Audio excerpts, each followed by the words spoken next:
तो हमने general pharmacology में सबसे पहले अपन ने एब्जॉर्प्शन पढ़ लिया, फिर डिस्ट्रीब्यूशन पढ़ लिया। आज हम मेटाबॉलिज्म पढ़ेंगे। क्या पढ़ेंगे? मेटाबॉलिज्म। तो एब्जॉर्प्शन में अपन ने क्या देखा? एब्जॉर्प्शन में अपन ने देखा कि जो दवाई ज़्यादा मतलब मीडियम सेम है तो क्या होगा, अगर ड्रग्स एसिडिक है, मीडियम भी एसिडिक है, तो दवाई ज़्यादा अब्जॉर्ब होती है, यानी कि लिपिड सोल्यूबल होती है। जो लिपिड सोल्यूबल होते हैं वो क्या होती है? नॉन आयनाइज होती है।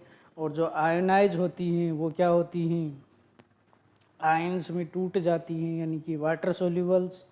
और लिपिड सोल्यूबल है वो क्या करती हैं? मेम्ब्रेन को क्रॉस कर जाती हैं।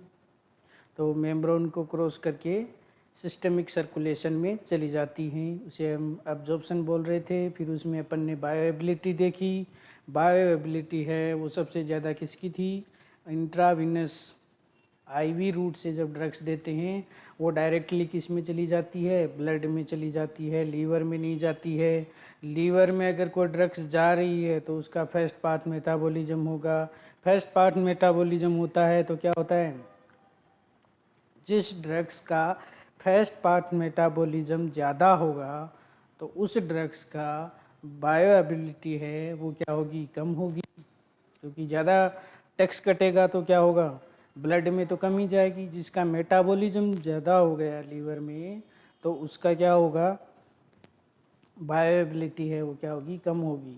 और जो ड्रग्स कम ऑब्जर्प्शन होगा, जिसका ऑब्जर्प्शन ही कम है, तो उसमें क्या होगा? बायोएबिलिटी भी उसकी कम होगी, यानी कम ऑब्जर्व होके वो लीवर में गई है तो इसलिए क्या होगी? उसकी बायोएबिलिटी भी है वो भी कम होगी। फिर अपन ने पढ़ा था बायोइक्विवेलेंस, मतलब ड्रग्स सेम होती हैं लेकिन उसके अंदर अपन क्या देखते हैं? उसकी मतलब एक ड्रग्स की दो ब्रांड होती हैं, तो उनमें अगर 20% से ज़्यादा उनकी मात्रा में अगर चेंज नहीं हो तो वो क्या होती हैं? बायो इक्विवेलेंस होती हैं। और जिन जैसे कि अपन ने फिनेटोइन देखी थी, उसकी दो ब्रांड थी, लेकिन उसके अंदर तो क्या है? फिनेटोइन के अंदर तो अगर ब्रांड चेंज हो जाती है तो बायो इक्विवेलेंस नहीं होती हैं वो। तो इसलिए उसके अंदर अगर अपन फिनेटोइन की किसी भी पेशेंट में फिनेटोइन चल रही होती है तो उसमें क्या करते हैं? डॉक्टर की सलाह पे ही अपन दूसरी ब्रांड चेंज कर सकते हैं। बायोइक्विवेलेंस भी देख लिया था, बायोएबिलिटी भी देख ली थी। बायोएबिलिटी है वो सबसे ज़्यादा इसकी होगी इंट्राविनस की 100% होगी, ठीक है। और अपन ने एब्जॉर्प्शन से पहले अपन ने रूट्स भी देखे थे। एक लोकल रूट्स होता है जो अपन त्वचा पे लगा लेते हैं, वो क्या होती है? लोकल रूट्स होती है। या आई ड्रॉप, ईयर ड्रॉप है वो क्या होती हैं? लोकल रूट्स होते हैं। सिस्टमिक रूट है वो दो तरह के थे, एंट्रल और पेरेंट्रल। एंट्रल है वो कौन से थे? यानी कि ओरल और रेक्टल दो तरीके के थे। पेरेंट्रल है वो कितने थे? इंजेक्शन और नॉन इंजेक्शन। तो इंजेक्शन वाले कौन कौन से थे? इंट्राविनस, सबक्यूटेनियस और इंट्राडर्मल, इंट्रामस्कुलर और इंट्राविनस और सबक्यूटेनियस। ये क्या थे? इंजेक्शन वाले थे। और जो अपना जो नॉन इंजेक्शन वाले थे वो क्या थे? ट्रांसडर्मल पैच, यानी कि स्किन पे पेच लगा लेते हैं, उससे अब्जॉर्ब होकर दवाई कहाँ चली जाती है? ब्लड में चली जाती है सीधी। या सबलिंगुअल रूट, यानी कि जीभ टंग के नीचे अगर दवाई रख देते हैं तो वहाँ से अब्जॉर्ब होकर डायरेक्टली किस में चली जाती है? ब्लड में चली जाती है। तो उसका अपन ने एग्जाम्पल देखा था क्या? जैसे कि नाइट्रोग्लिसरीन थी, एक्यूट एंजाइना में देते हैं, तुरंत पेशेंट को रिलीफ मिल जाता है। वैसे तो नाइट्रोग्लिसरीन है उसका क्या है? मेटाबॉलिज्म बहुत ज़्यादा है। लिग्नोकेन का भी बहुत ज़्यादा था। तो इन ड्रग्स का क्या होता है? मेटाबॉलिज्म, फर्स्ट पाथ मेटाबॉलिज्म बहुत ज़्यादा होता है, यानी कि एक्यूट एंजाइना में अपन नाइट्रोग्लिसरीन है वो सबलिंगुअली देते हैं। क्यों देते हैं? उसके भी कारण बताए थे, क्योंकि उसमें क्या होता है? पेशेंट खुद भी ले सकता है, सेल्फ एडमिनिस्ट्रेशन है, क्योंकि जब भी कहाँ भी अगर उसको एक्यूट एंजाइन अटैक आएगा तो वो खुद जीभ के नीचे रख सकता है गोली को। इंजेक्शन तो खुद नहीं लगा सकता, आईवी रूट से तो खुद नहीं दे सकता। और क्या था उसका कि उसका कोई फर्स्ट पाथ मेटाबॉलिज्म नहीं था, क्योंकि वो डायरेक्टली ब्लड में जा रही थी, ठीक है, तो अफेक्ट जल्दी आएगा उसका, तो उसकी बायोबिलिटी भी ज़्यादा होगी। ये सारी चीज़ें अपन ने वहाँ पे देखी। और अपन ने उसके अंदर नाइट्रोग्लिसरीन में क्या देखा था, मतलब कि अपन उसको एलिमिनेट या टर्मिनेट कर सकते हैं, कि मान लीजिए अपना पेन है वो रिलीफ हो गया तो उसको मतलब अपन थूक सकते हैं, या मतलब अंदर भी ले सकते हैं, जीआईटी में भी जा सकती है, तो कोई प्रॉब्लम नहीं होगी। आईवी देंगे तो उसमें तो गड़बड़ हो सकती है ना, ज़्यादा देर तक रहेगी फिर पेशेंट की सर्कुलेशन में। तो अपने को जितना अफेक्ट चाहिए उतनी दवाई अपने को मिलनी चाहिए। फिर हमने देखा था फार्मेकोकाइनेटिक्स, फार्मेकोडायनेमिक्स। फार्मेकोकाइनेटिक्स ही अपन पढ़ रहे थे, अब्जॉर्प्शन, डिस्ट्रीब्यूशन, मेटाबॉलिज्म और एक्सक्रीशन, ये चारों किसके थे, फार्मेकोकाइनेटिक। फार्मेकोकाइनेटिक्स में क्या पढ़ते हैं, बॉडी ने ड्रग्स के साथ क्या किया, और फार्मेकोडायनेमिक्स में क्या पढ़ते हैं, ड्रग्स ने बॉडी के साथ क्या किया। तो फार्मेकोडायनेमिक्स है वो इम्पोर्टेंट है, क्योंकि वो हर जगह काम आएगा अपने फार्मेकोलॉजी में। और ये बातें अपन ने किस में की, एब्जॉर्प्शन में की। फिर अपन ने डिस्ट्रीब्यूशन पढ़ा। डिस्ट्रीब्यूशन में अपन ने क्या देखा, डिस्ट्रीब्यूशन में देखा कि अपन ने पेशेंट को जितनी गोली दी तो ब्लड में कितनी गोली आई, ब्लड में कितनी आई थी, वो क्या था, डिस्ट्रीब्यूशन था। कि डिस्ट्रीब्यूशन उसका था टिश्यू के पास कितनी गई, यानी कि ऑर्गन के पास कितनी गई, कितनी मात्रा में ऑर्गन के पास पहुंची है। तो जितनी ब्लड में आई उससे थोड़ी कितनी ऑर्गन में चली गई, वो भी अपन ने देखा डिस्ट्रीब्यूशन। जो दवाई लिपिड सोल्यूबल थी उनका डिस्ट्रीब्यूशन है वो ज़्यादा होगा, क्योंकि जब ब्लड से ऑर्गन में जाएगी या टिश्यू में जाएगी तो उसको क्या करनी पड़ेंगी, मेम्ब्रेन क्रॉस करनी पड़ेंगी। और जो मेम्ब्रेन क्रॉस करती हैं उनकी कौन सी प्रकृति होनी चाहिए, लिपिड सोल्यूबल। जिनकी लिपिड सोल्यूबल प्रकृति होगी वो क्या कर सकती हैं, आसानी से मेम्ब्रेन को क्रॉस कर सकती हैं, वाटर सोल्यूबल वाली नहीं कर सकती हैं। और फिर देखा था आपने plasma protein binding. Plasma protein binding, plasma protein binding में अपन ने क्या देखा था कि दवाई दो तरीके की हो सकती है, एसिडिक हो सकती है, बेसिक हो सकती है। जो एसिडिक होती हैं वो एल्बुमिन प्रोटीन पे जुड़ती हैं, जो बेसिक होती हैं वो अल्फा एसिड ग्लोबुलिन प्रोटीन पे जाके जुड़ती हैं। तो जो सॉल्ट बनाते हैं जैसे कि डाइक्लोफेन है, सोडियम है, इनसे क्या बनाता है, एसिडिक दवाई है वो सॉल्ट बनाती हैं। और क्लोराइड, ब्रोमियम और सल्फेट से क्या है, बेसिक दवाई है वो सॉल्ट बनाती हैं। तो अपन ने कुछ एसिडिक दवाई देखी थी, जैसे कि एस्पिरिन देखी थी, बारबीट्यूट देखी थी, और कौन सी थी, एक दवाई और थी, एक तो अपन ने एस्पिरिन देख ली थी, और एक बारबीट्यूट, और एक और था, कौन सा था मैं भूल गया हूँ, हाँ मेथेट्रेक्सोन, एंटी कैंसर ड्रग्स होती है मेथेट्रेक्सोन, वो थी। तो ये 3 दवाई थी एसिडिक, और ये किस पे बाइंड करती थी, ग्लोबुलिन पे बाइंड करती थी। फिर ग्लोबुलिन बाइंडिंग में अपन ने प्लाज्मा प्रोटीन बाइंडिंग में और क्या देखा था कि जब दवाई की प्रोटीन के साथ बाइंडिंग ज़्यादा होती है तो प्रोटीन कभी फिल्टर नहीं होती है।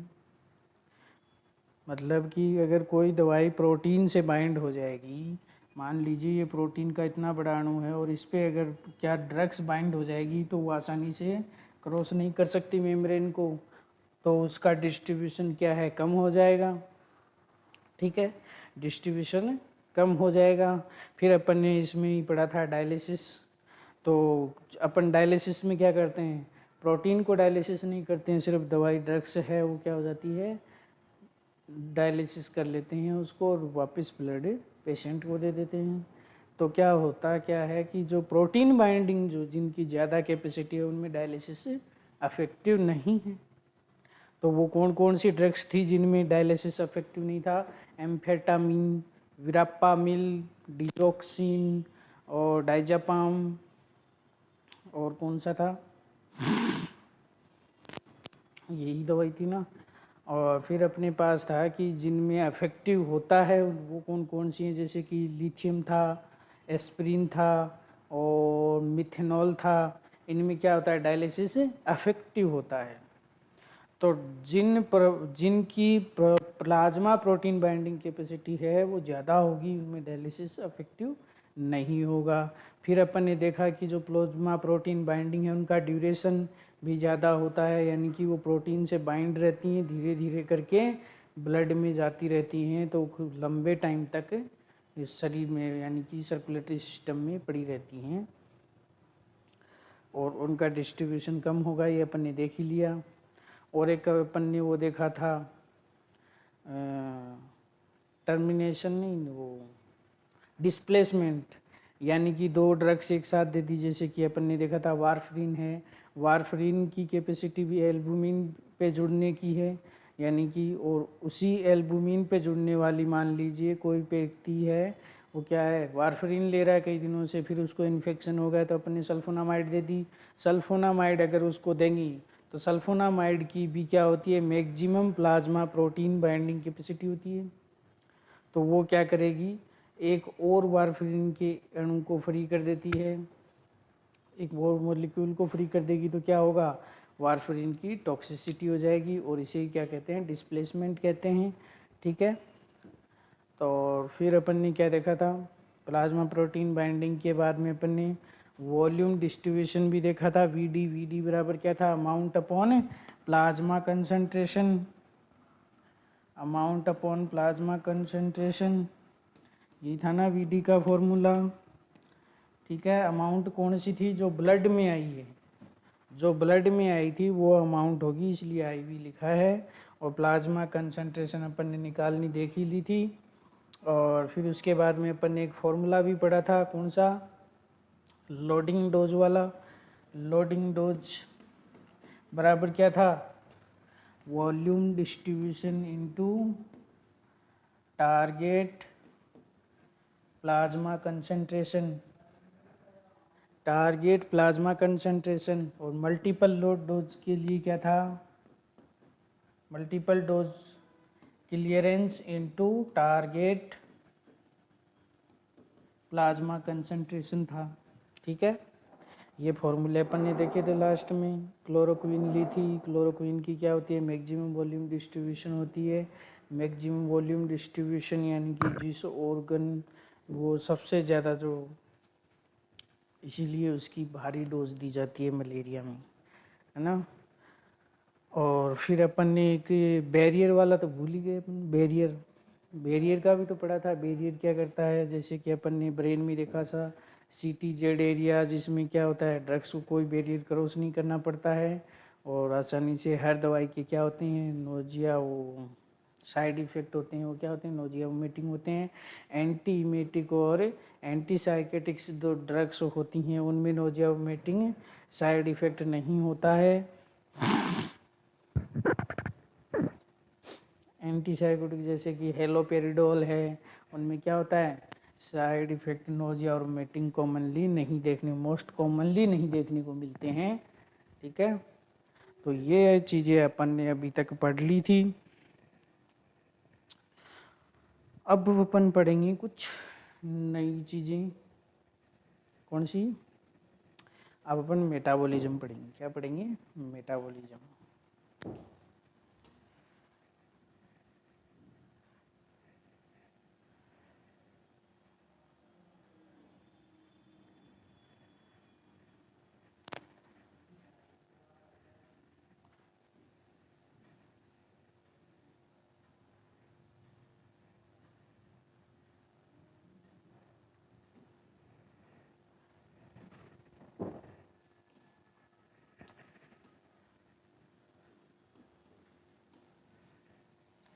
मेटाबॉलिज्म, मेटाबॉलिज्म का मतलब है कि उसका अपने को क्या करना है,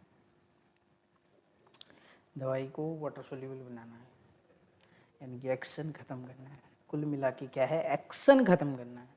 एलिमिनेशन का मतलब क्या है भैया, इसका मतलब है मेटाबॉलिज्म प्लस एक्सक्रीट, यानी कि बाहर भी निकाल देना है।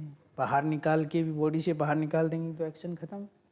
मेटाबॉलिज्म कर देंगे तो क्या होगा, तो भी क्या हो जाएगा, एक्शन कम हो जाएगा, ख़त्म हो जाएगा, यानी वाटर सोल्यूबल हो जाएगी, तो वैसे ही क्या हो जाएगी दवाई, एक्टिव। तो इन दोनों टर्म्स को मिला के अपन क्या कहते हैं, एलिमिनेशन। क्या कहते हैं, एलिमिनेशन कहते हैं। क्या कहते हैं,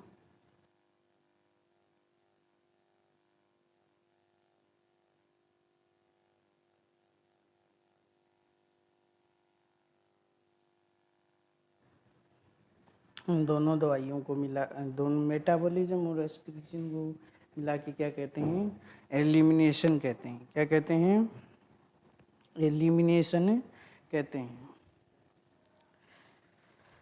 तो मेटाबॉलिज्म का दूसरा नाम है वो क्या होता है, दूसरा नाम होता है बायोट्रांसफॉर्मेशन।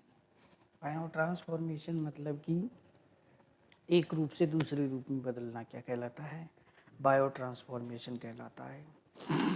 तो इसमें दो फॉर्म होती हैं, एक तो क्या होती है, कैटाबॉलिज्म होती है, एक एनाबॉलिज्म होती है। ये अपन किस में पढ़ते हैं, बायोकेमिस्ट्री में पढ़ते हैं। किस में पढ़ते हैं, बायोकेमिस्ट्री में पढ़ते हैं। लेकिन फार्मेकोलॉजी में अपन इनको क्या बोल देते हैं, फेज 1 और फेज 2 बोलते हैं। कैटाबॉलिज्म और एनाबॉलिज्म, ये दो रूप होते हैं। इसी को अपन क्या बोलते हैं, फेज फर्स्ट बोल देते हैं, और इसको अपन क्या बोलते हैं, फेज सेकंड बोल देते हैं। क्या बोल देते हैं, फेज सेकंड बोल देते हैं। अब फेज फर्स्ट है, उसमें क्या है, ऑक्सीडेशन होता है, रिडक्शन होता है।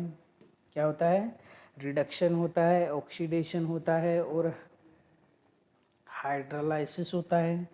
क्या होता है, हाइड्रोलाइसिस होता है।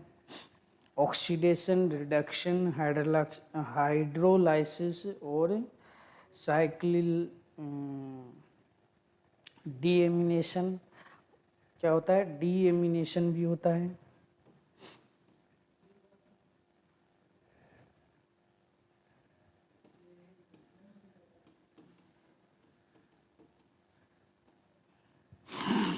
डीएमिनेशन, ऑक्सीडेशन, रिडक्शन और हाइड्रोलाइसिस और डीएमिनेशन और साइक्लाइजेशन। साइक्लाइजेशन भी होता है इसमें। क्या होता है, साइक्लाइजेशन,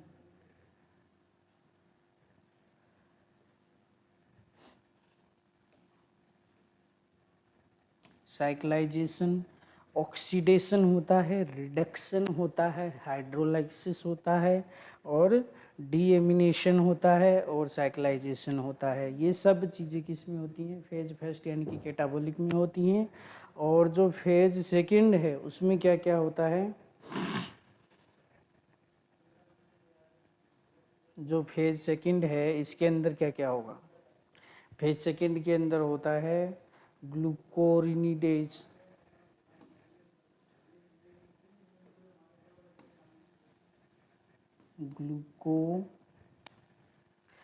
ग्लूकोरिनिडेज, ग्लूकोरोनिडेज।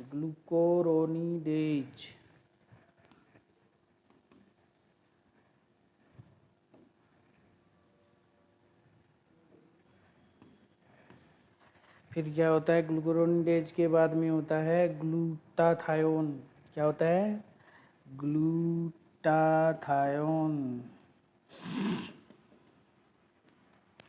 ग्लूटाथायोन के बाद में क्या होता है, ग्लाइसिन। क्या होता है, ग्लाइसिन। ग्लाइसिन के बाद में क्या होता है, एसिटाइलेशन। क्या होता है, एसिटाइलेशन। एसिटाइलेशन के बाद में क्या होता है, मिथाइलेशन। क्या होता है, मिथाइलेशन। क्या होता है, मिथाइलेशन। मिथाइलेशन के बाद में क्या होता है, सल्फेट। सल्फेट। तो ये सब किस में होते हैं, ये सब होते हैं फेज 2 में। किस में होते हैं, फेज 2 में। तो oxidation, reduction, hydrolysis, deamination, cyclisation, ये तो किस में हो रहे हैं, फेज 1 में हो रहे हैं। और एनाबॉलिक फेज 2 के अंदर क्या हो रहा है, ग्लूकोरोनिडेज, ग्लूटाथायोन और ग्लाइसिन, एसिटाइलेशन, मिथाइलेशन, सल्फेट, ये सब किस में हो रहे हैं, फेज 2 में हो रहे हैं। पर मोस्ट कॉमन है वो कौन सा है इनमें, फेज 2 में तो मोस्ट कॉमन है ग्लूकोरोनिडेज, और फेस्ट में क्या है, ऑक्सीडेशन। ये क्या है, मोस्ट कॉमनली हैं देखे जाते हैं, ऑक्सीडेशन और ग्लूकोरोनिडेज। कैटाबॉलिज्म का मतलब क्या होता है, कैटाबॉलिज्म का मतलब होता है तोड़ना। क्या होता है, तोड़ना। ऑक्सीडेशन, रिडक्शन, हाइड्रोलाइसिस, लाइसिस यानी तोड़ना, डीएमिनेशन, साइक्लाइजेशन। और जो अपना एनाबॉलिक होता है उसका मतलब होता है कॉन्जुगेशन यानी कि जोड़ना, कॉन्जुगेशन यानी जोड़ना। तो ये तो कॉन्जुगेशन का काम करता है, किसका काम करता है, कॉन्जुगेशन।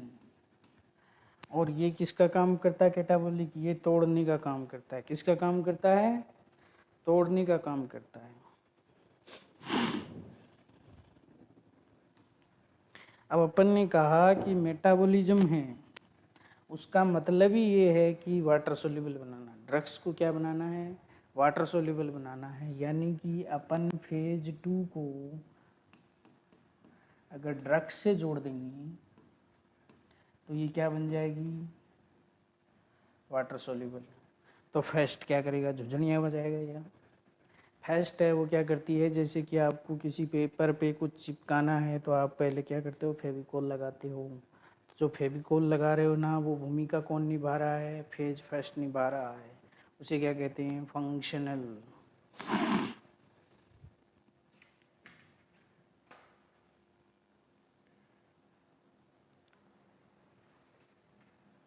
फंक्शनल ग्रुप कहते हैं। अब अपन बात करते हैं कि मेटाबॉलिज्म क्या करता है, वाटर सोल्यूबल बनाता है। यानी कि मोटा मोटी ये होता है कि ड्रग को इनएक्टिव करता है, एक्टिव नहीं करता, क्या करता है, इनएक्टिव करता है। एक्टिव ड्रग्स है उसको क्या करता है, इनएक्टिव करता है। क्या करता है, इनएक्टिव करेगा, एक्शन कम हो जाएगा इनएक्टिव करते ही। इनएक्टिव करते ही क्या हो जाएगा, एक्शन कम हो जाएगा ड्रग्स का। और अपने को वही करना है, क्या करना है, ड्रग्स का वो एक्शन है वो कम करना है, इनएक्टिव बनाना है उसको। ठीक है। अब कुछ दवाइयाँ होती हैं जो एक्टिव होती हैं, वो उनका मेटाबॉलिज्म, मेटाबॉलिक है वो भी क्या होता है, एक्टिव ही होता है। जैसे फॉर एग्जांपल किसी को, मतलब किसी पेशेंट को रात को नींद नहीं आ रही है तो उसको सोने के लिए आपने क्या दे दी, बेंजोडाइजेपिन देते हैं। या नींद नहीं आती है तो इंसोम्निया में तो वो देते हैं। किसी को टेंशन ज़्यादा है, डिप्रेशन में है, तो उसको क्या देते हैं, डिप्रेशन में ज़्यादा तो डिप्रेशन कम करने वाली दो ना। पर अपने एक दवाई पढ़ते हैं डाइजापाम। कौन सी दवाई पढ़ते हैं, डाइजापाम। इसके नाम से आप समझ गए होंगे ये डाइजापाम अपन कहाँ पे पढ़ते हैं, जिनको नींद नहीं आती है उनको ही देते हैं ये डाइजापाम। और ये डाइजापाम है एक अपना और एक्टिव मेटाबोलाइट बनाता है। वो क्या बनाता है, ऑक्सीजापाम। क्या बनाता है, ऑक्सीजापाम, ऑक्सीजापाम। क्या बनाता है, ऑक्सीजापाम। अब ये एक्टिव था, फिर भी इसका मेटाबोलाइट क्या बना, एक्टिव बना। क्या बना, एक्टिव बना। क्योंकि जब तक डायजापाम एक्टिव रहेगा तब तक पेशेंट पे असर रहेगा। फिर इसका क्या बन जाएगा, मेटाबोलाइट बनेगा, वो भी क्या है, एक्टिव है, ऑक्सीजापाम। तो ये दोनों काम करेंगे वैसा पेशेंट में तो। ठीक है। फिर एक अपन पढ़ते हैं प्रोड्रग्स। प्रोडक्ट्स किसे कहते हैं, वो ड्रग्स जो पहले तो क्या होती हैं, इनएक्टिव होती हैं, लेकिन बाद में क्या हो जाती हैं, मेटाबॉलिज्म के बाद में एक्टिव हो जाती हैं। उन्हें क्या कहते हैं हम, प्रोड्रग कहते हैं। क्या कहते हैं, प्रोड्रग्स। ठीक है। क्या कहते हैं, प्रोड्रग्स कहते हैं। जैसे कि अपना एसी इनहिबिटर्स हैं, सारे एसी इनहिबिटर्स तो नहीं हैं प्रोड्रग्स, उसमें कौन कौन सी नहीं है, कैप्टोप्रिल और एक और दवाई है कैप्टोप्रिल के अलावा, वो क्या नहीं होते हैं, प्रोड्रग्स नहीं होती हैं। कैप्टोप्रिल और लिसिनोप्रिल, कैप्टोप्रिल और लिसिनोप्रिल है वो प्रोड्रग्स नहीं होते हैं, और सारे एसी इनिबिटर्स होते हैं वो क्या होते हैं, प्रोड्रग्स होते हैं। क्या होते हैं, प्रोड्रग्स होते हैं। कैप्टोप्रिल लिसिनोप्रिल है वो क्या नहीं होते हैं, प्रोड्रग्स नहीं होते हैं। और भी बहुत सारी अपन पढ़ेंगे कौन कौन सी हैं जो ड्रग्स प्रोड्रग्स हैं।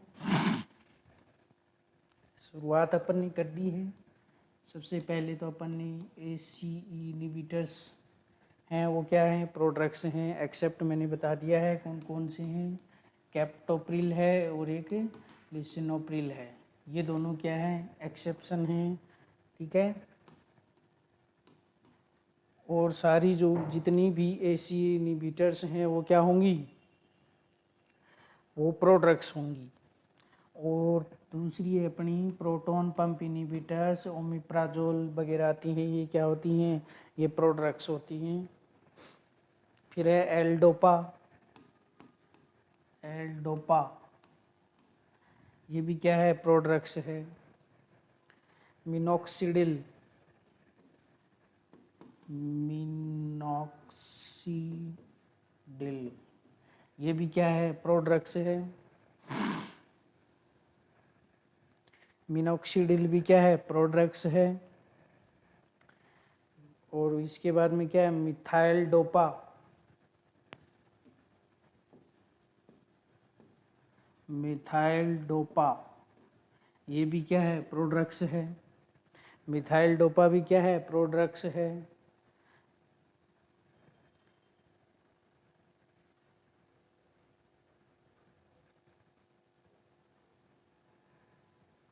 साइक्लोफॉस्फोमाइड भी क्या है, फॉस्फोमाइड भी क्या है, प्रोड्रग्स होती है। और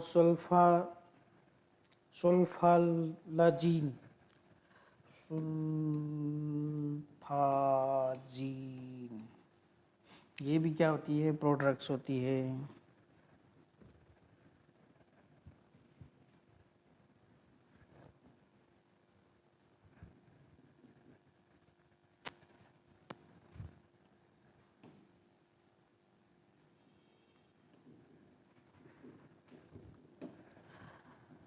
तो अपने AC inhibitor, proton pump inhibitor, L dopa, minoxidil, methyl dopa, cyclophosphamide और सल्फाजीन है वो क्या है, प्रोड्रग्स हैं। क्या है, प्रोड्रग्स हैं। ये सारी क्या है, प्रोड्रग्स हैं।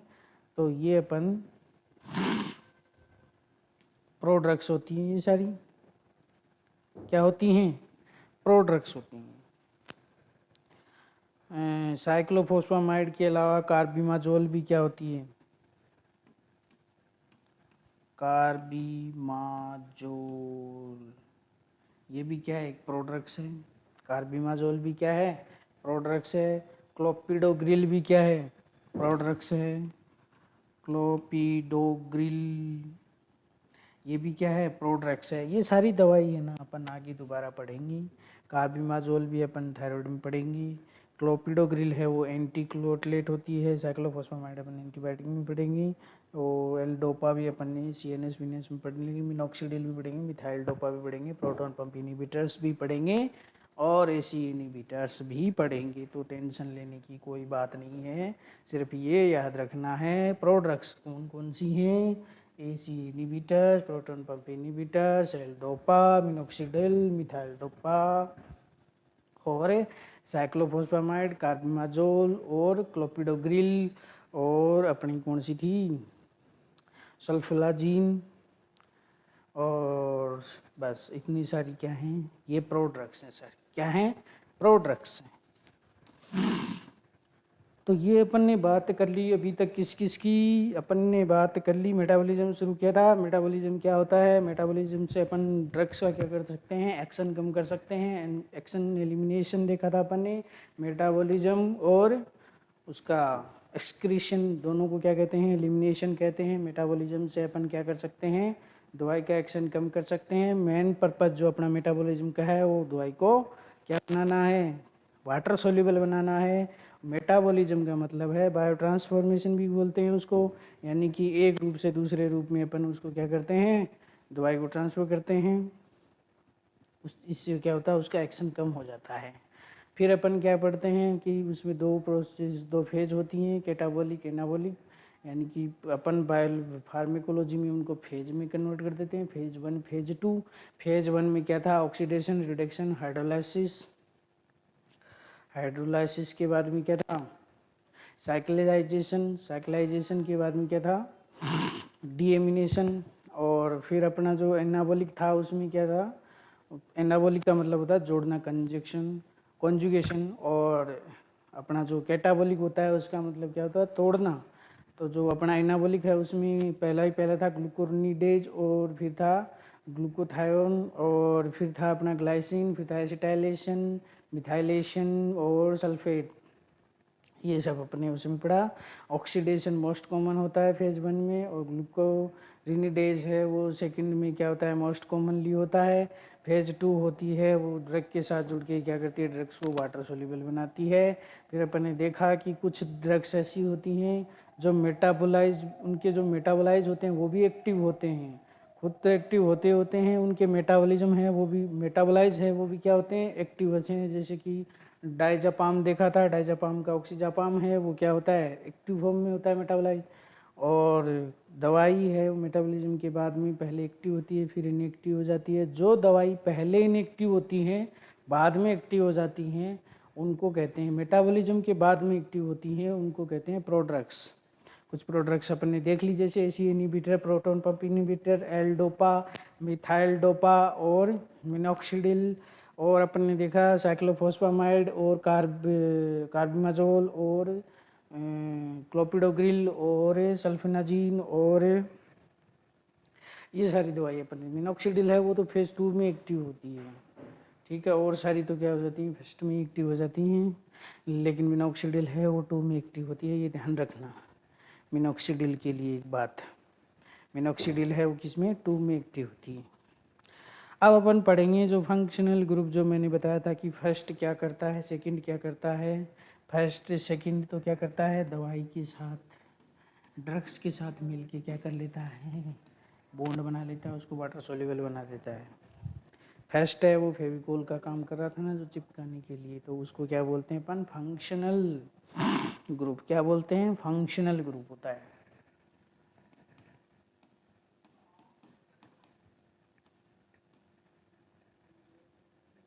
ठीक है, फंक्शनल ग्रुप होता है फर्स्ट, फेज फर्स्ट। तो इसमें अपन कुछ एंजाइम्स के बारे में पढ़ेंगे। किसके बारे में पढ़ेंगे, एंजाइम के बारे में पढ़ेंगे।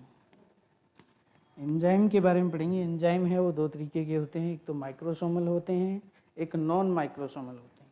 कैसे होते हैं, माइक्रोसोमल, एक होते हैं नॉन माइक्रोसोमल, नॉन माइक्रोसोमल।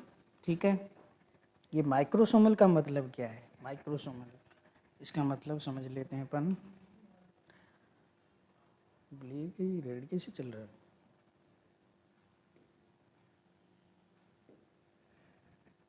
ये अपने पास क्या है,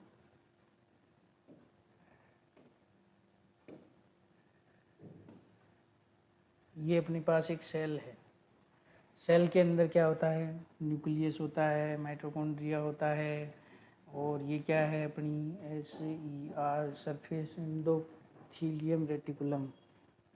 इसके अंदर क्या होते हैं, इसके अंदर जो एंजाइम होते हैं उन्हें क्या कहते हैं, राइबोसोम, माइक्रोसोमल राइबोसोम कहते हैं। ठीक है, और जो यहाँ पाए जाते हैं न्यूक्लियस में और माइटोकॉन्ड्रिया इनमें, साइटोप्लाज्म में, उनको क्या कहते हैं, नॉन माइक्रोसोमल। ठीक है, तो जो अपने माइक्रोसोमल होते हैं वो क्या करते हैं, इंड्यूसर होते हैं और इनहिबिटर्स होते हैं। क्या होते हैं, इंड्यूसर होते हैं और इनहिबिटर ही होते हैं। इनहिबिशन करते हैं और इंड्यूसर होते हैं। जो नॉन माइक्रोसोमल होते हैं वो कुछ नहीं करते हैं, उनको कोई मतलब नहीं है दुनियादारी से, तो इसीलिए अपन ने माइक्रोसोमल को चूज किया है। ठीक है, तो माइक्रोसोमल होते हैं वो क्या होते हैं, इंड्यूजर होते हैं और इनिबिटरी होते हैं। क्या होते हैं, इनिबिटरी होते हैं और इंड्यूजर होते हैं। अब ये जो इंड्यूजर वाली और इनिबिटरी वाली कहानी है वो सुना देते हैं हम भी, लोग भी सुनाते हैं तो हम भी सुना देते हैं। तो जो माइक्रोसोमल होते हैं और एक नॉन माइक्रोसोमल होते हैं, दो तरीके के होते हैं ये। ठीक है, ये तो क्या करते हैं, इंड्यूजर होते हैं या क्या होते हैं, इनिबिटरी होते हैं। ठीक है, ये कहानी है इनकी। अगर कोई माइक्रोसोमल में अपन ने 100 mg कोई दवाई दी तो उसको 50 एंजाइम ने क्या किया, 50 एंजाइम नहीं, मैं वैसे ही समझा देता हूँ आपको। आपने किसी पेशेंट को दवाई दी, ड्रग्स दी, आप ड्रग्स दोगे तो उसमें कुछ एंजाइम होंगे बॉडी में, वो उसको तोड़ के क्या कर देंगे, मेटाबॉलाइज्म कर देंगे। और नॉन माइक्रोसोमल वाले में भी यही कहानी होगी कि वो तोड़ के क्या कर देंगे, दवाई का मेटाबॉलिज्म कर देंगे। अब जो माइक्रोसोमल और नॉन माइक्रोसोमल में जो अंतर है वो यही है कि जो माइक्रोसोमल है वो इंड्यूसर भी होते हैं और इनिबिटरी भी होते हैं। अब इंड्यूसर का मतलब तो यही होता है कि वो मतलब कि अपना बल प्रयोग करके गलत चीज़ों को बढ़ा देते हैं। जैसे कि कोई आदमी ने मान लीजिए ड्रग्स ली, रिफाम्पेसिन ली, क्या ली, रिफाम्पेसिन एंटी ट्यूबरकुलोसिस होती है, वो ड्रग्स ली, वो इंड्यूसर होती है, इंड्यूसर होती है। और कोई पेशेंट मान लीजिए क्या ले रहा है, पहले से वारफरीन ले रहा है, क्या ले रहा है, वारफरीन ले रहा है। और वारफरीन लेगा तो रिफाम्पेसिन को लेगा तो क्या करेगी, रिफाम्पेसिन, रिफाम्पेसिन है वो एंजाइम बढ़ा देगी, क्या करेगी, एंजाइम बढ़ा देगी, यानी कि वारफरीन का मेटाबॉलिज्म बढ़ा देगी। सीधा सीधा क्या बढ़ा देगी, वारफरीन का मेटाबॉलिज्म बढ़ा देगी। यानी कि ये क्या है कि इंड्यूसर है, क्या है, इंड्यूसर ड्रग्स है। रिफाम्पेसिन क्या है, इंड्यूसर है, तो ये एंजाइम बढ़ा देगी, यानी कि ड्रग्स का मेटाबॉलिज्म बढ़ा देगी। तो पेशेंट में अपन ने अगर वारफरीन की डोज फिक्स कर रखी है तो अब अपने को वो चेंज करनी पड़ेगी। ठीक है, तो चेंज करनी पड़ेगी अपन, अगर पेशेंट ने रिफाम्पेसिन ले ली है तो चेंज इसलिए करनी पड़ेगी क्योंकि एंजाइम की मात्रा बढ़ जाएगी तो उसका मेटाबॉलिज्म जल्दी हो जाएगा, यानी कि उसका इफेक्ट लंबे समय तक नहीं रहेगा, इसलिए अपनी को मात्रा बढ़ानी पड़ेगी। और दूसरी तरफ अगर हिपेरिन ले रहा है कोई पेशेंट नॉन माइक्रोसोमल वाले में, उसमें क्या होता है, अगर हिपेरिन जिस पेशेंट की चल रही होती है उसको अगर आप रिफाम्पेसिन, अगर उसमें उसको टीबी हो गई है तो आप एंटी ट्यूबरकुल दवाई रिफाम्पेसिन दोगे इंड्यूसर्स, तो वो क्या होगा, उसमें कोई इफेक्ट नहीं आएगा, हिपेरिन पे कोई इफेक्ट नहीं आएगा, उसमें एंजाइम नहीं बढ़ा सकती क्योंकि नॉन माइक्रोसोमल तो होते ही इसलिए ही, क्यों, क्योंकि वो इंड्यूसर और इनिबिशन दोनों ही नहीं है उसमें, तो इसलिए उसमें कोई इफेक्ट नहीं पड़ेगा। जितनी दवाई की मात्रा चल रही है उतनी चलने दो। माइक्रोसोमल वाले में अगर आपने मान लीजिए क्या दे दी, इनिबिटरी, कोई भी इनिबिटरी दवाई दे दी, क्या दे दी, इनिबिटरी दवाई दे दी आपने, एंजाइम इनिबिटरी, जैसे कि सिमिटेडिन दे दी या कुछ भी दे सकते हो आप, सिमेटिडिन के अलावा भी कुछ भी दे सकते हो आप, आपकी मर्जी है, किसकी मर्जी है, आपकी मर्जी है, आप जो चाहें वो दे सकते हैं। जैसे कि आपने वालप्राइड दे दी या सिमेटिडिन दे दी, कुछ भी दी, तो उसमें क्या होगा, वो भी क्या करेंगी, वारफरीन की बैंड बजा देंगी। अब वो एंजाइम की मात्रा उन्होंने सडनली कम कर दी, क्या कर दी, सडनली कम कर दी, एंजाइम की मात्रा को कम कर दिया, यानी कि अब ड्रग्स की, वारफरीन की क्या हो गई, टॉक्सिसिटी होगी पेशेंट में, वारफरीन की क्या हो जाएगी, टॉक्सिसिटी हो जाएगी। तो तब भी अपने को डोज दोबारा एडजस्ट करनी पड़ेगी। और अगर हेपेरिन वाले पेशेंट को आपने सिमिटिडीन दी तो कोई इफेक्ट नहीं पड़ने वाला है, ठीक है। तो इनका सीधा सीधा रुख यही है कि ये तो क्या होती है, इसमें दोनों प्रवृत्ति होती है, इंड्यूसर भी है ये और इनहिबिटरी भी है, ठीक है। तो अपन सबसे पहले जो कौन कौन सी दवाई हैं जो इंड्यूसर हैं वो देख लेते हैं। कौन कौन सी इंड्यूसर हैं, सबसे पहले तो एक तो अपन ने देख ली है कौन सी, रिफाम्पेसिन, ठीक है। और कौन सी ड्रग्स होती हैं जो इंड्यूसर होती हैं, बताओ। इंड्यूसर में कौन कौन सी होती हैं, ग्रीसियोफुल्विन होती है, ग्रीसियो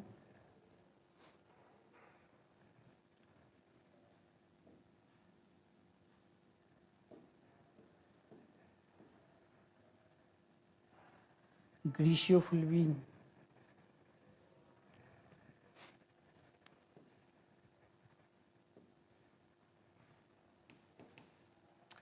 ग्रीसियोफुल्विन। और फिर एक होती है फिनेटॉइन, कौन सी होती है, फिनेटॉइन।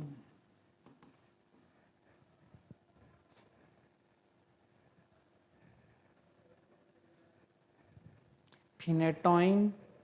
फिर होती है स्मोकिंग, स्मोकिंग। स्मोकिंग में वो निकोटिन नहीं होता है, इसमें एक दूसरा सब्सटेंस होता है इंड्यूसर, वो होता है पॉलीसाइक्लिक एरोमेटेज हाइड्रोकार्बन, पीसीए, ये होता है इंड्यूसर। पॉलीसाइक्लिक एरोमेटेज हाइड्रोकार्बन, ये क्या होता है स्मोकिंग में, इंड्यूसर होता है, ठीक है। फिर अपनी कार्बामाजोल,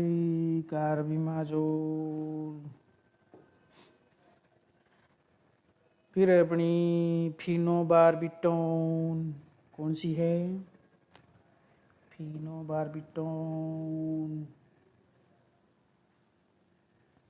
फिनोबार्बिटोन कौन सी है, फिनोबार्बिटोन।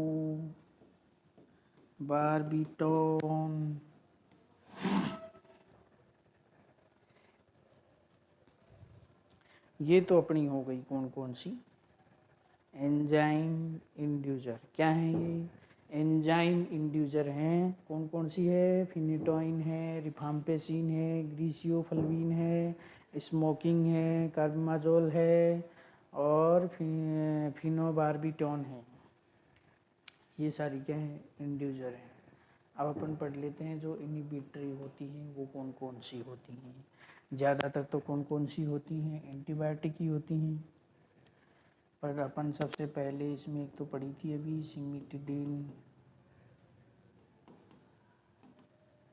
सिमिटिडीन है एक तो, और क्या है, वॉल्पराइट है,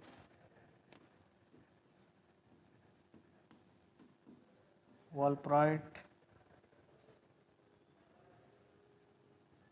प्रोएट, वॉल्पराइट। दूसरा है अपना क्या, कीटोकोनाजोल, कीटोकोनाजोल,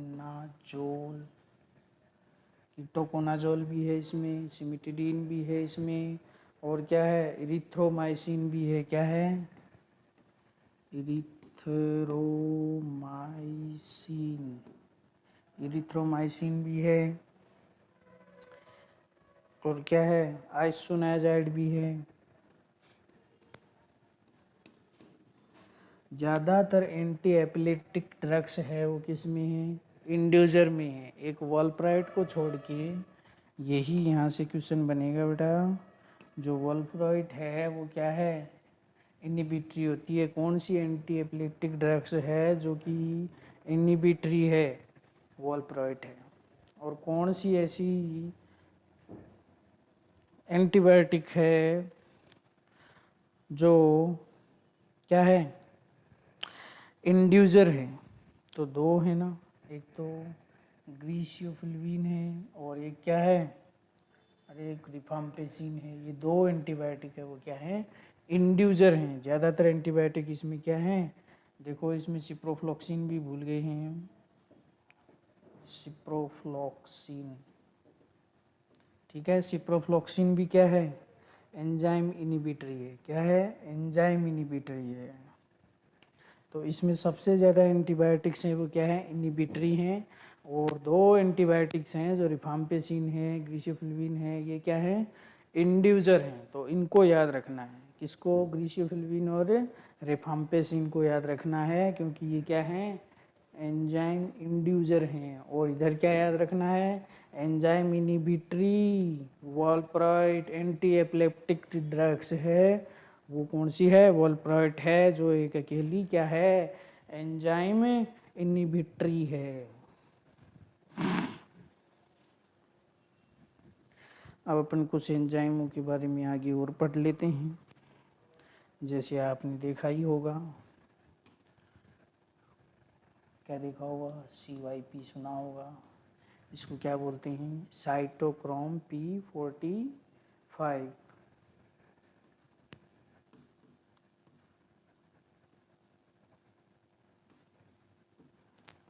450, ये नाम तो आपने सुना ही होगा।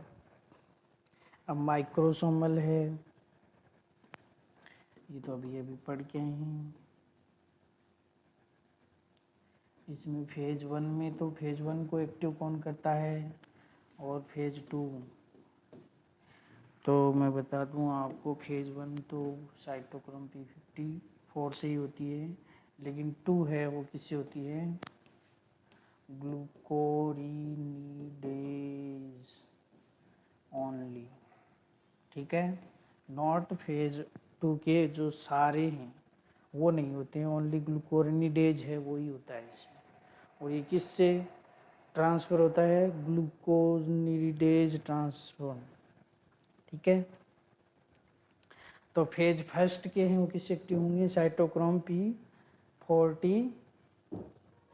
P450, यानी कि 450, ये याद रखना है बस आपको। फेज फर्स्ट में कौन है, साइटोक्रोम P40 450। ये सेकंड वाला आप भूल सकते हो, इसे कोई लेना देना नहीं है, कोई पूछेगा भी नहीं इसको, ठीक है। आप इसको भूल सकते हो, यू कैन छोड़ सकते हो, ठीक है। अब आगे देखते हैं अपन और क्या क्या होगा।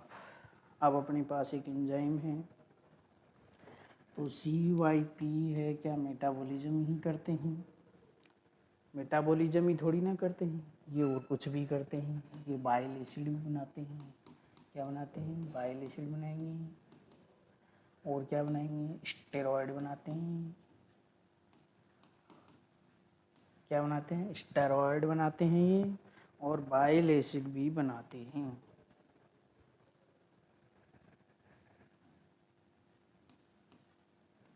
स्टेरॉयड और बाइल एसिड बनाएंगे, ठीक है।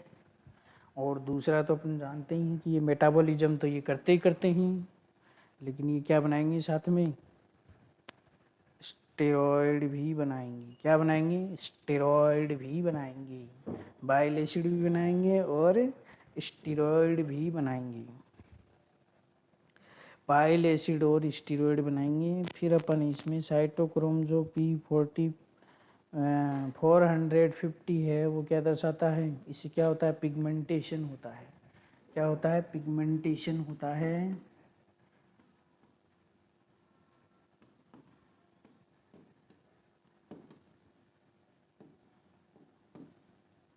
और ये जो है 450 नैनोमीटर की लाइट पे सबसे ज़्यादा होता है, ठीक है।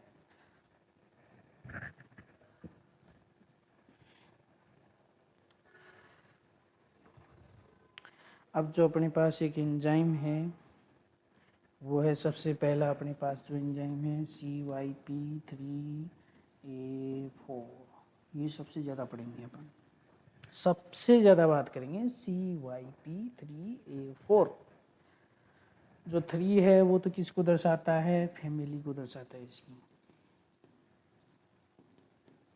1 2 3 4 5 6 7 ऐसे कुछ भी हो सकती है, वो किसको दर्शाता है, फैमिली को दर्शाता है। और जो बी है, ए है यहाँ पे, वो क्या दर्शाता है, सब फैमिली को दर्शाता है। किसको दर्शाता है, सब फैमिली को दर्शाता है। और जो 4 है वो किसको दर्शाता है, आइसोफॉर्म को दर्शाता है।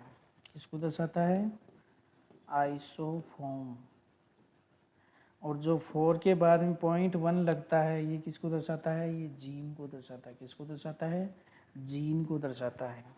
1 2 3 4 कुछ भी हो सकते हैं, और पॉइंट में भी 1 2 3 4 कुछ भी हो सकता है। वो किसको दर्शाते हैं, जीन को दर्शाते हैं। और जो 3 है वो फैमिली को दर्शाता है, ए है वो सब फैमिली को दर्शाता है, 4 है वो आइसोफॉर्म को दर्शाता है, 1 है वो जीन को दर्शाता है। ठीक है। अब जो 3A4 से मेटाबोलाइज होने वाली ड्रग्स पड़ेंगी। वैसे तो बहुत सारी हैं, बहुत सारी हैं, लेकिन अपन ने जो काम में आएंगे, अपन से जो क्वेश्चन में पूछी जाती हैं, सिर्फ वही वो पढ़ेंगे अपन, और बाकी अपन नहीं पढ़ेंगे। तो सबसे पहले है अपने पास टेक्रोलिमस। क्या है, टेक्रोलिमस। टेक्रोलिमस के बाद में क्या है, कैल्शियम चैनल ब्लॉकर। क्या है, कैल्शियम चैनल ब्लॉकर। जैसे कि कौन कौन से कैल्शियम चैनल ब्लॉकर्स, ग्रापामिल, ये क्या है, कैल्शियम चैनल ब्लॉकर्स ही हैं। और इसके साथ क्या है, साइक्लोफॉस्फामाइड, साइक्लोस्पोरिन। कौन सी, साइक्लोस्पोरिन।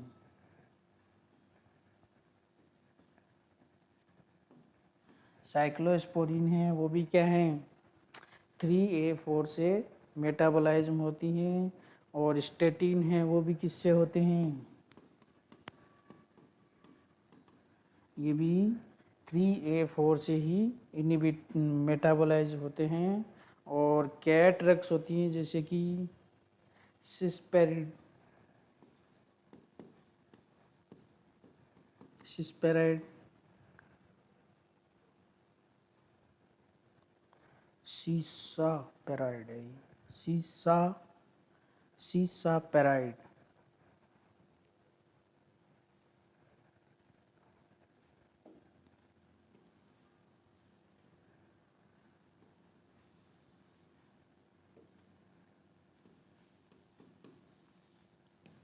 सिसाप्राइड।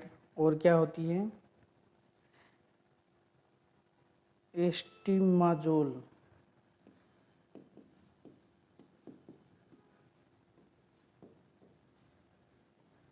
कौन सी है, एस्टिमाजोल, एस्टिमाइजोल।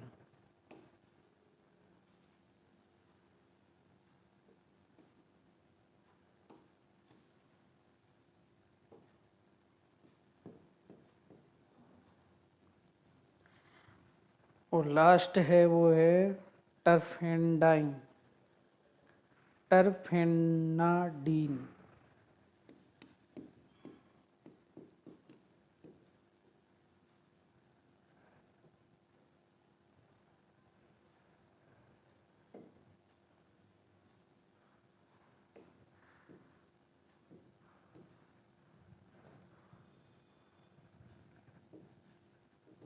टर्फेनाडीन।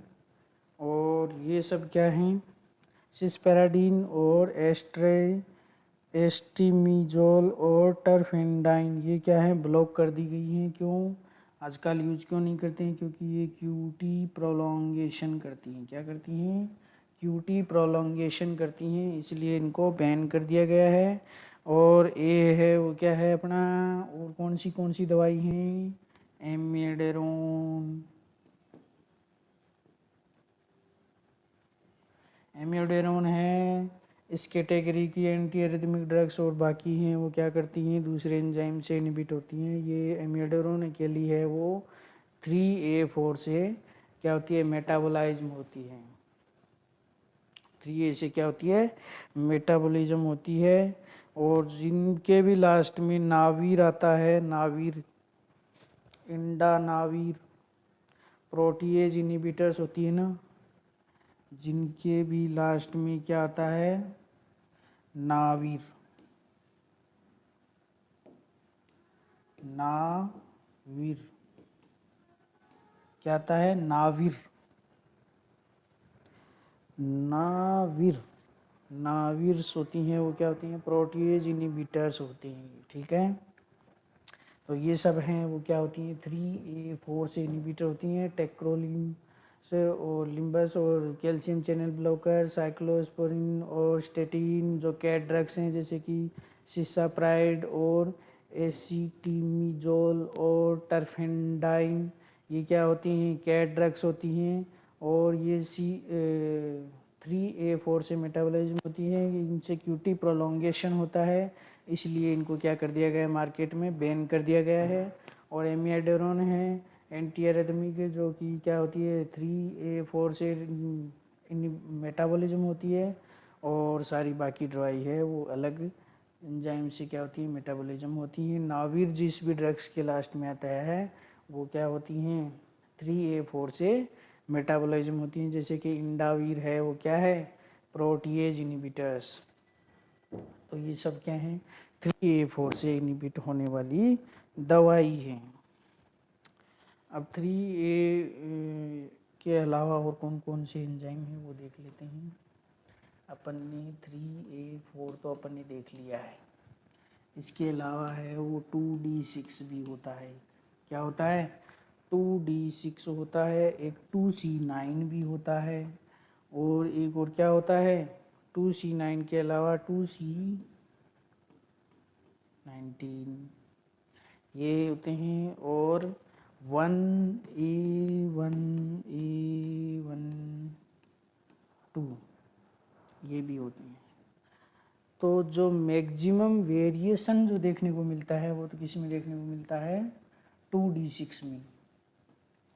वेरिएशन यानी कि कोई दवाई है इससे ज़्यादा मेटाबॉलिज्म होती है, कोई दवाई इससे कम मेटाबॉलिज्म होती है, इससे क्या आता है? वेरिएशन आता है।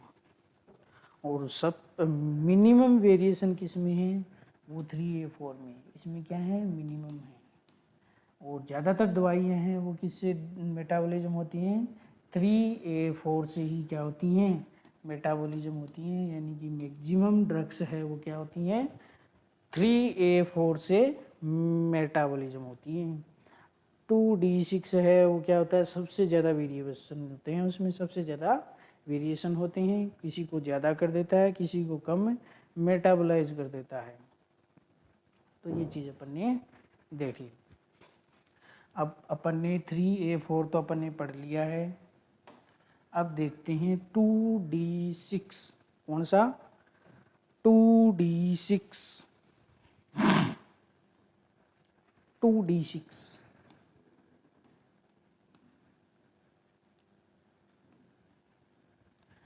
2D6 है, उसके अंदर क्या होता है? 2 का मतलब क्या है?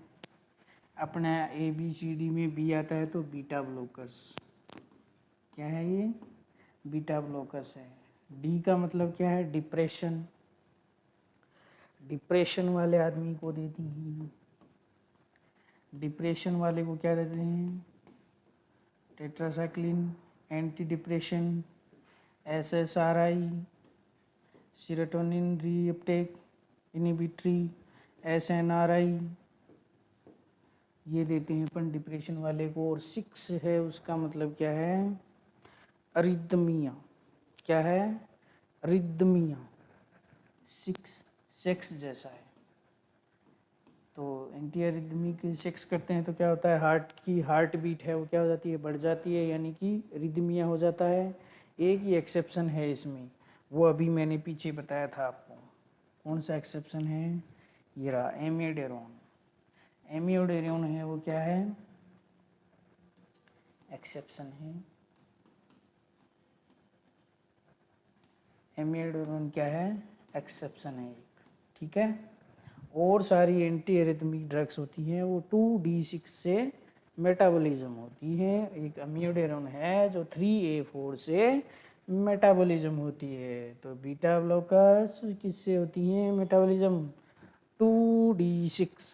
और जो डिप्रेशन में होता है टेट्रासाइक्लिन, एंटी डिप्रेशन और SRI, SNRI, ये सब क्या होती हैं? 2D6 से क्या होती है, इनहिबिटरी होती है, एंटी एरिथमिक ड्रग्स होती हैं, वो सारी किससे मेटाबॉलिज्म होती हैं, 2D6 से होती हैं। एक एमिडेरोन होती है, वो क्या होती है, 3A4 से मेटाबोलाइज होती है। अब आगे बात करते हैं अपन 2C9 की।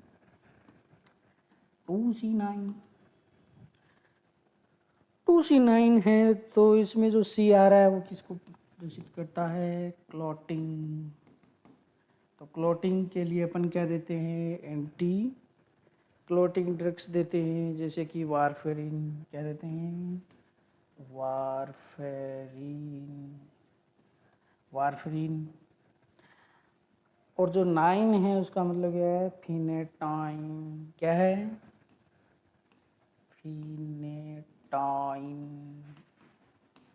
फिनेटाइन और वारफरीन है, वो किससे मेटाबॉलिज्म होती है, 2C9 से। किससे, 2C9 से होती हैं मेटाबॉलिज्म। किससे होती हैं, वारफरीन और फिनेटाइन है वो मेटाबॉलिज्म होती हैं 2C9 से। और फिर एक अपने पास एक और बच गया, कौन सा, 2C19।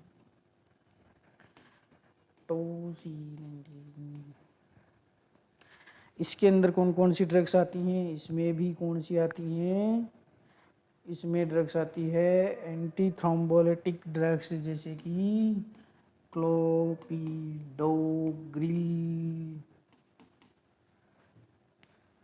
क्लोपिडोग्रिल है, वो किससे, 2C19 से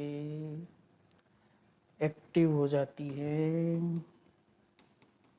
लेकिन 2C19 से प्रोटॉन पंप इनहिबिटर्स होती हैं, वो भी क्या होती हैं, एक्टिव होती हैं। तो इन दोनों में रेस रहती है, क्लोपिडोग्रिल और प्रोटॉन पंप इनहिबिटर्स में, क्योंकि ये दोनों एक ही एंजाइम से क्या हो रही हैं, एक्टिव हो रही हैं। तो कोई पेशेंट मान लीजिए एंटी थ्रोम्बस दवाई ले रहा है, वो मायोकार्डियल इन्फेक्शन हो गया था उसको, तो उसकी दवाई चल रही है क्लोपिडोग्रिल वगैरह, 3-4 दवाई और चलेंगी। तो उसको डॉक्टर आजकल फिजिशियन क्या करते हैं, प्रोटॉन पंप इनहिबिटर्स फ्री में दे देते हैं कि ताकि एसिडिटी ना हो पेशेंट को। तो अब अगर ये दोनों देंगे तो प्रोटॉन इनहिबिटर्स है वो भी 2C19 से क्या होती है, मेटाबॉलिज्म होती है, तो वो सबसे पहले मेटाबॉलिज्म होगी। तो क्लोपिडोग्रिल है वो मेटाबोलाइज ही नहीं होगी, तो उसका अफेक्ट ही नहीं आएगा पेशेंट में, उसका अफेक्ट भी नहीं आएगा। पेंटाप्राजोल और एबिप्राजोल है वो अपन दे सकते हैं, क्योंकि वो इससे क्या नहीं होती हैं, मेटाबोलाइज नहीं होती हैं। इसलिए पेंटाप्राजोल आप दे दीजिए, पेंटाप्राजोल देते रहो पेशेंट को, ओमिप्राजोल नहीं देनी है, क्योंकि उससे क्या होगा, वो 2C19 से क्या हो जाएगी, मेटाबॉलिज्म हो जाएगी, क्लोपिडोग्रिल का इफेक्ट है वो कम कर देगी। अब लास्ट जो है अपने पास एक बच गया है 1A1 1A2 1A1 1A2। इससे एसिटामिनोफेन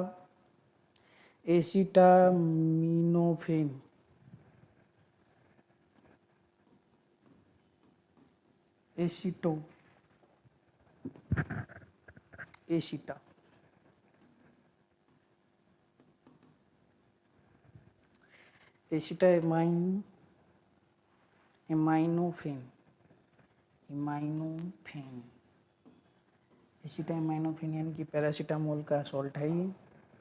तो एक होती है इसे प्रोकार्सिनोजन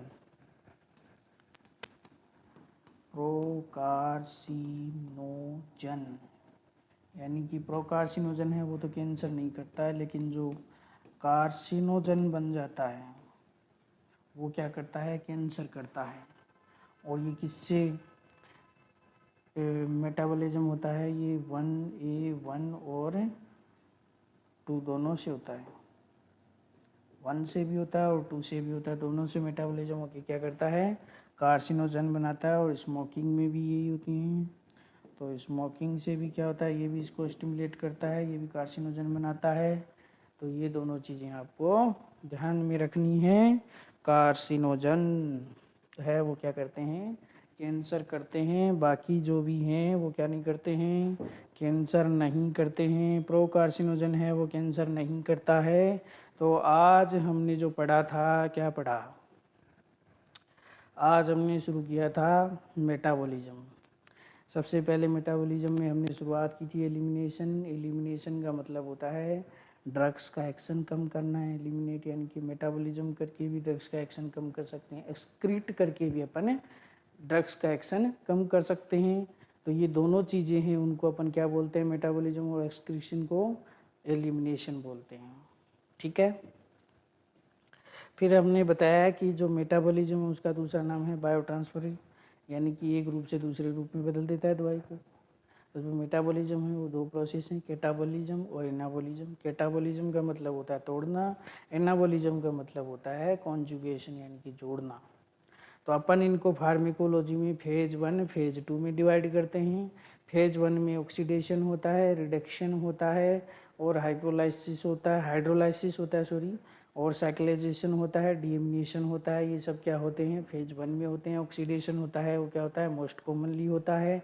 फेज 2 में ग्लूकोरोनिडेज, ग्लूटाथायोन और ग्लाइसिन, एसिटाइलेशन, मिथाइलेशन, सल्फेट, ये सब होते हैं। और लेकिन मोस्ट कॉमन है वो ग्लूकोरोनिडेज है। जो सेकंड है वो तो क्या होता है? ड्रग्स के साथ मिलके उसको क्या बना देता है? मेटाबोलाइज करता है और वाटर सॉल्युबल बना देता है। फेज 1 होता है वो किसके लिए? फंक्शनल ग्रुप की तरह काम करता है, यानी पहले भूमिका तैयार करता है वो। और फिर अपन ने क्या देखा था कि जो ड्रग्स इनएक्टिव होती है वो मेटाबॉलिज्म के बाद में एक्टिव हो जाए, मेटाबॉलिज्म के बाद में क्या हो जाएगी? इनएक्टिव हो जाएगी। एक्टिव से इनएक्टिव हो जाएगी। तो कई बार है जो ड्रग्स एक्टिव से क्या होते हैं, उनके जो मेटाबॉलाइज होते हैं वो भी क्या होते हैं? एक्टिव से हैं। जैसे कि अपन ने कौन सी पढ़ी थी? डाइजापाम, जिसका ऑक्सीजीपाम है वो क्या बन रहा था? मेटाबॉलिज्म बन रहा था। फिर प्रोड्रग्स जो पहले इनएक्टिव होती हैं मेटाबॉलिज्म के बाद में एक्टिव हो जाती हैं। कुछ प्रोड्रग्स भी देखी थी अपन ने, ACA inhibitor, proton pump inhibitors, L dopa, और अपन ने कौन सी देखी थी? मिनॉक्सिडिल देखी थी, और मिथाइल डोपा देखी थी, साइक्लोफॉस्फेमाइड देखी थी, और क्लिपिडोग्रिल देखी थी, और क्लिपिडोग्रिल कार्बिमाजोल भी देखी थी, और सल्फेनाजीन भी देखी थी। ये सब क्या होती हैं? क्या होती हैं ये मेटाबॉलिज्म प्रोड्रग्स होती है। क्या होती हैं? प्रोड्रग्स होती हैं। एसी इनहिबिटर्स में क्या होता है? दो ड्रग्स होती हैं, कैप्टोप्रिल और लिसनोप्रिल है वो क्या नहीं होती हैं? प्रोड्रग्स नहीं होती हैं। और सारी एसी इनहिबिटर्स होती है वो क्या होती हैं? प्रोड्रग्स होती हैं।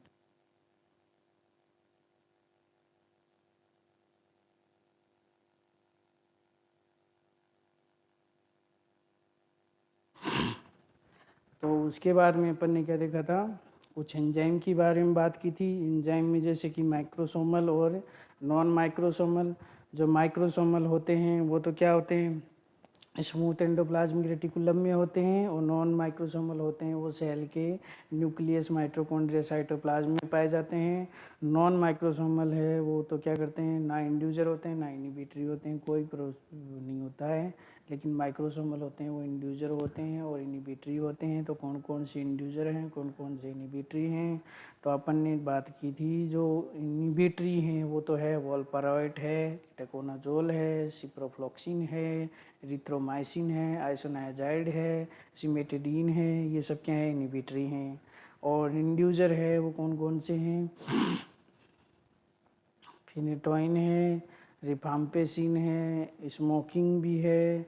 और स्मोकिंग में क्या है? पॉलीसिस्टिक एरोमेटेज हाइड्रोकार्बन है वो क्या बनता है? इंड्यूजर होता है, निकोटिनिक नहीं होता है। और अपने पास थी फिनोबार्बिटोल, और जितनी भी एंटी एपिलेप्टिक ड्रग्स होती हैं वोल्पराइड को छोड़ के ये सारी क्या होती हैं? एंजाइम इंड्यूसर होती हैं। ग्लीसियोफ्लिविन है वो भी क्या है? कि एंटीबायोटिक है। रिफाम्पेसिन है वो भी क्या है? एंटीबायोटिक है। ये दोनों क्या होती हैं? एंजाइम इंड्यूसर होती हैं। लेकिन सबसे ज़्यादा एंटीबायोटिक जो और सारी हैं वो क्या होती हैं? इनिबिटरी होती हैं। जैसे कि इंड्यूसर तो दो ही हैं, एक तो रिफाम्पेसिन है, ग्लीसियोफ्लिविन है, और सारी क्या हैं? इनिबिटरी हैं। और एंटी एपिलेप्टिक ड्रग्स होती हैं वो सारी क्या होती है, इंड्यूसर होती हैं। वेलप्रोएट है वो जो क्या है, इनिबिटरी है, ये अपने को याद रखना है। फिर अपन ने साइटोक्रोम के बारे में पढ़ा, साइटोक्रोम P450 के बारे में पढ़ा, जो कि 450 नैनो मीटर पे सार्वत्रिक लाइट पे क्या होता है, एब्जॉर्प्शन होता है। और फिर अपन ने पढ़ा था कि C3A4 है वो क्या होता है, मैक्सिमम दवाइयाँ हैं उसे क्या होती हैं, मेटाबोलाइज होती हैं। जैसे कि अपन ने पढ़ी थी साइक्लोस्पोरिन और कैल्शियम चैनल ब्लॉकर्स। और कौन कौन सी होती है, फिनेटोइन होती है, स्टेटिन होती है, और कैड्रक्स थी, सिस्प्रेडिन और एसमीटिरिजोल, और एक था ट्रफेंडाइन। और ये सारी क्या थी, कैड्रक्स थी। क्यों ये मार्केट में बंद क्यों हो गई, क्योंकि ये क्यूटी प्रोलोंगेशन करती हैं। और फिर अपन ने पढ़ा था और कौन कौन सी दवाई थी इसमें, एमियोडारोन भी थी। और एमियोडारोन के अलावा कौन सी दवाई थी, एमियोडारोन के अलावा कौन सी ड्रग्स थी, नाविर, जिनके लास्ट में नाविर आता है, वो क्या होती हैं 3A4 से क्या होती हैं, मेटाबॉलिज्म होती हैं। और जो नाविर है, जैसे कि इंडा नाविर है, वो क्या है, प्रोटियोज इनहिबिटर्स है, तो वो भी क्या है, नाविर जिनके भी एंड में आएगा वो 3A4 से इनहिबिटर होंगी। तो अपने पास कुछ एंजाइम थे, जैसे कि 3A4 है, वैसे 2D6 है, 2C9 है, 2C19 है, और 1A1 1A2। तो जो 2D6 है उसमें सबसे ज़्यादा वेरिएशन देखने को मिलते हैं, और मिनिमम वेरिएशन है वो 3A4 में देखने को मिलते हैं। वेरिएशन का मतलब ये है कि कभी तो एंजाइम ज़्यादा रहते हैं, कभी एंजाइम में कम रहते हैं। तो वो कम रहते हैं तो कम दवाई को तोड़ेंगे तो उसका इफेक्ट ज़्यादा होगा, और जल्दी ज़्यादा तोड़ देंगे तो उसका इफेक्ट कम होगा। फिर अपन ने पढ़ा था कि 2D6 है वो किस किस को इनहिबिट करता है, किस किस को मेटाबॉलिज्म करता है, किस किस दवाई का, तो बीटा ब्लॉकर्स होती हैं उनका करता है। और फिर अपन ने कहा था क्या, डी से डिप्रेशन, जैसे कि TCA, SSRI और SNRI, इनका क्या करता है, मेटाबॉलिज्म करता है। और 6 से अपन ने कहा था कि एरिथमिया, जैसे कि एरिथमिया में एमियोडारोन है वो एक्सेप्शन है, क्योंकि एमियोडारोन है वो 3A4 से क्या होती है, मेटाबॉलिज्म होती है। और सारी एंटी एरिथमिक ड्रग्स है वो 2D6 से क्या होती हैं, मेटाबॉलिज्म होती हैं। फिर अपन ने 2C9 पढ़ा था, 2C9 में क्या होता है, C का मतलब है क्लोटिंग, क्लोटिंग में वारफरिन और फिनेटोइन, इन दोनों को 2C9 है वो क्या करता है, इनहिबिट करता है। फिर अपन ने 2C19 पढ़ा था, 2C19 में कौन कौन सी थी, 2C19 में कौन कौन सी ड्रग्स थी, प्रोटॉन पंप इनहिबिटर्स वाली जो क्लोपिडोग्रिल है, एंटी थ्रोम्बिक ड्रग्स है वो क्लोपिडोग्रिल और प्रोटॉन पंप इनहिबिटर्स है वो एक साथ नहीं देते हैं। और प्रोटॉन पंप इनहिबिटर देते हैं तो भी वो पेंटाप्राजोल देते हैं, ताकि वो क्या होती है, वो कम मेटाबॉलिज्म होती है 2C19 से। तो ये चीज़ भी देख ली थी अपन ने, 1A1 और 1A2 भी देख लिया एसिटामिनोफेन। और प्रोकार्सिनोजन है ये 1A1 से 1A1 और 2 से क्या होते हैं, मेटाबॉलिज्म होता है। तो अब अपन ने एब्जॉर्प्शन भी देख लिया है, डिस्ट्रीब्यूशन भी देख लिया है, मेटाबॉलिज्म भी देख लिया है। अब उसके बाद में अपन देखेंगे एक्सक्रीशन, अगली क्लास में होगा अपना, दवाई को बॉडी से बाहर निकालेंगे।